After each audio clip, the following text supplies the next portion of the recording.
अस्सलामुअलैकुम बिस्मिल्लाहिर्रहमानिर्रहीम। Class 6 day हमें 14 अप्रैल में जो वर्क करना है उससे पहले हमें दो चीज़ों का कॉन्सेप्ट क्लियर करवा देती हूँ मैं आपका, क्योंकि आप लोग ने क्वेश्चन मुझसे पूछा था कि miss what is the difference between volume and surface area. तो मैंने आप लोग को अभी आज रिसेंटली तस्वीर भी पिक्चर भी शेयर की है दोनों के दरमियान में डिफरेंस, और यहाँ मैं आपको एग्जाम्पल भी दिखा रही हूँ। जैसे कि हमारे पास ये छोटा बॉक्स है और ये बड़ा बॉक्स है। अब आप मुझे खुद अपने दिमाग से सोच कर बताएं किसमें ज़्यादा कलर पेंसिल्स आ सकती हैं। इस वाले बॉक्स में, क्योंकि इसके अंदर हमारे पास जगह ज़्यादा है और इसमें हमारे पास जगह क्या है बेटा मेरे कम है।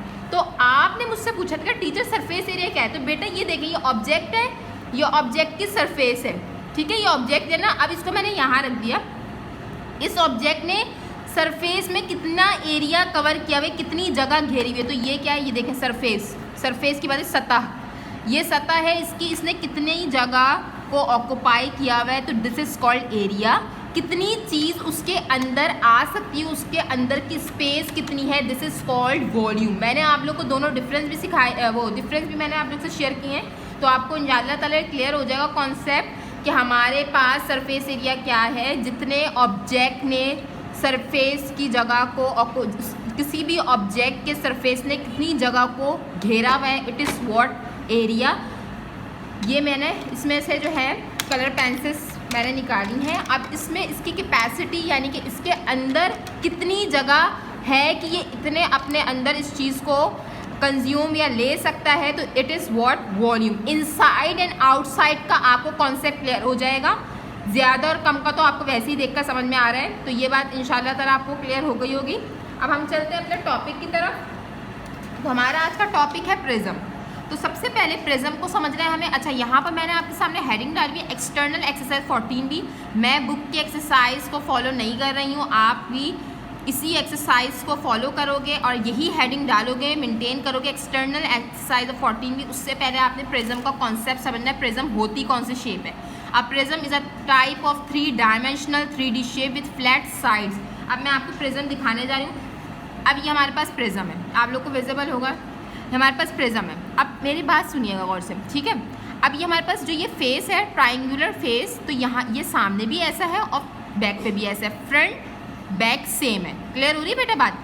तो इसको आप फिगर को देखते हुए इस डेफिनेशन को समझें। अब prism is a type of 3 dimensional shape and you know very well what is 3D with flat sides. Flat sides means कोई कर्व नहीं है। ये देखिए ये भी फ्लैट है, ये भी फ्लैट है, ये भी फ्लैट है, ये भी फ्लैट है, ये भी कोई कर्व तो नहीं है, कोई सर्कल तो कोई मतलब कोई कर्व तो नहीं आ रहा ना, कर्वेचर तो नहीं बन रहा। It has 2 ends that are the same shape and size. 2 sides mean front and back. Front end back दोनों सेम है, यानी ये भी ट्राइंगल की शेप है और ये भी ट्राइंगल की शेप है। And look like a 2D shape, क्योंकि आपको पता है अगर मैं ये छुपा दूँ तो ये ट्राइंगल बन रहा है ना, और ये ट्राइंगल 2D शेप का होता है, यू नो वेरी वेल। अच्छा, उसके बाद हमारे पास it has the same cross section all along the shape from end to end. अच्छा, अगर मैं इसको बीच में से कट कर दूँ, अब फॉर सपोज मैं इसको बीच में से कट कर दूँ, तो सेम हमारे पास आधा, अगर मैं इसको हाफ कर दूँ तो सेम साइज़ के मुझे दोनों पार्ट्स मिलेंगे। तो इसका मतलब यही है कि क्रॉस सेक्शन भी इनका सेम है। That means if you cut through it you will see the same 2D shape on edge on either end. वही बात है कि मैं बीच में से कट कर दूँ तो मुझे दोनों पार्ट्स इक्वल सेम साइज में मिलेंगे। तो अब आपके सामने ये क्लियर हो गया होगा प्रिज्म होता क्या। अब आप बोलेंगे, अब आपकी बुक वालों ने prism, there are lot of types of prism. जैसे कि अब मैं आपको रेफरेंस दे रही हूँ कि आपने किस जगह पर, हमारे पास पेज नंबर आपके पास है 348 पे प्रिज्म का कॉन्सेप्ट है और ज़्यादा इन्हांस का दिया हुआ है। बेहतरीन है कि आप मेरे कॉन्सेप्ट को लें। ये ज़्यादा जो चीज़ें यूज़ की हैं, बेस, आइडेंटिकल, यूनिफॉर्म का सेक्शन, लेटरल फेसेस, ये आपको दिख रहा है, ये हमारे पास बेस है, ये क्रॉस सेक्शन है, लेटरल फेस और बेस। अब इसमें जो एक वर्ड यूज़ है, prism has a uniform polygonal cross section. And what is polygonal? Polygonal आपको पता है, पॉली मीन्स क्या होता है, मैनी साइड्स, मैनी शेप्स।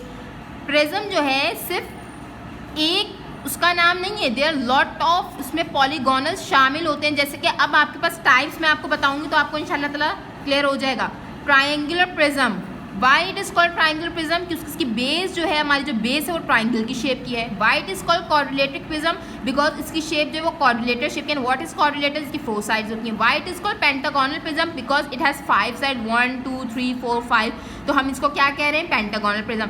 सारा काम है कि आप उस प्रिज्म की बेस को रिकॉग्नाइज कर लें, उसकी बेस को पहचान लें, उसकी बेस को समझ लें, तो आपके लिए प्रिज्म को हल करना, सॉल्व करना मुश्किल नहीं होगा। अब यहाँ पर जैसे उसकी जो बेस है वो कैसी शक्ल की लग रही है आपको, स्क्वायर की तरह। अब यहाँ पर जो वो रेक्टेंगल की तरह है, यहाँ पर जो किसने गए, इन्होंने ये ब्लैंक छोड़ी हुई है, तो देखो 1 2 3 4 5 6, तो 6 क्या होता है, हेक्सागोनल प्रिज्म हो जाएगा ये।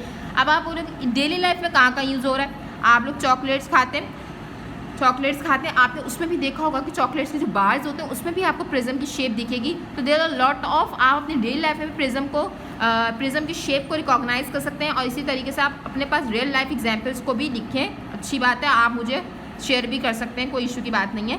तो हमने देखा कि बहुत सारे प्रिज्म्स के बारे में हमने पढ़ा, किस बेस पे हम प्रिज्म की कैटेगरी करें, उसकी बेस पे, किसकी बेस पे हम करें, हम उसकी बेस को देख रहे हैं। बेस क्या होती है आपको मैं बता चुकी हूँ, हमारे पास बेस क्या है। फॉर सपोज ये मेरे पास प्रिज्म है, ये हमारे पास उसकी बेस हो जाएगी। क्या है बेटा, मेरे बेस, समझ में आ रही है बेटा, बेस। ये देखिए मैं इसको इस तरीके से बेस पे उसकी जो है इसको कर भी सकती हूँ, स्टैंड भी कर सकती हूँ। ठीक है, बात समझ आ रही है आपको। तो ये हमारे पास बेस है, ये वाली भी बेस सेम है, और फ्रंट की भी और बैक की भी। तो आप देख सकते हैं कि बेस हमारे पास, अगर हम बेस को रिकॉग्नाइज कर लें कि हमारे पास बेस कौन सी शेप की है, तो हमारे पास प्रिज्म का फॉर्मूला बहुत आसान हो जाता है।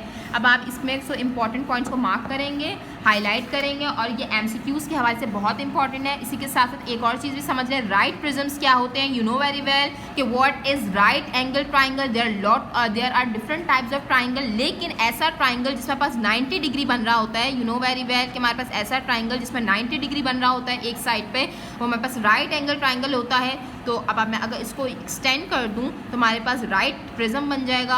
और राइट प्रिज्म के अलावा जितने भी, यानी जिसमें राइट एंगल नहीं बन रहा, वो कौन से प्रिज्म कहलाते हैं, ऑब्लिक प्रिज्म। वो कौन से प्रिज्म कहलाते हैं, ये सारे थियोरेटिकल कॉन्सेप्ट्स हैं, आप उसको पढ़ें, रीड करें, MCQs के हवाले से इंपॉर्टेंट है, हाईलाइट करें। जो प्रिज्म जिसमें राइट एंगल बन रहा है वो राइट प्रिज्म, जिसमें राइट एंगल नहीं बन रहा वो ऑब्लिक प्रिज्म। सिंपल सी बात है। एंड यहाँ पर एक वर्ड उसके परपेंडिकुलर टू द बेस, वही वाली बात है कि what is perpendicular, you know very well, अभी हम पढ़कर आ चुके हैं प्रीवियस एक्सरसाइज में कि परपेंडिकुलर क्या होता है। हमारे पास जो 90 डिग्री किसी लाइन पे हमारे पास 90 डिग्री को बना रहा होता है, हम इसे परपेंडिकुलर कहते हैं। ठीक है बेटा, यहाँ पर हम वॉल्यूम ऑफ प्रिज्म का फॉर्मूला यहाँ पर मार्क कर लें। मैं ऊपर वाली कोई चीज़ आपको नहीं मार्क कर रहा, जिससे आपने इतना याद रखना है, base area multiply by height. Volume of a prism equals to base area multiply by height. Volume of a prism equals to base area multiply by height. जज़ाकल्लाह।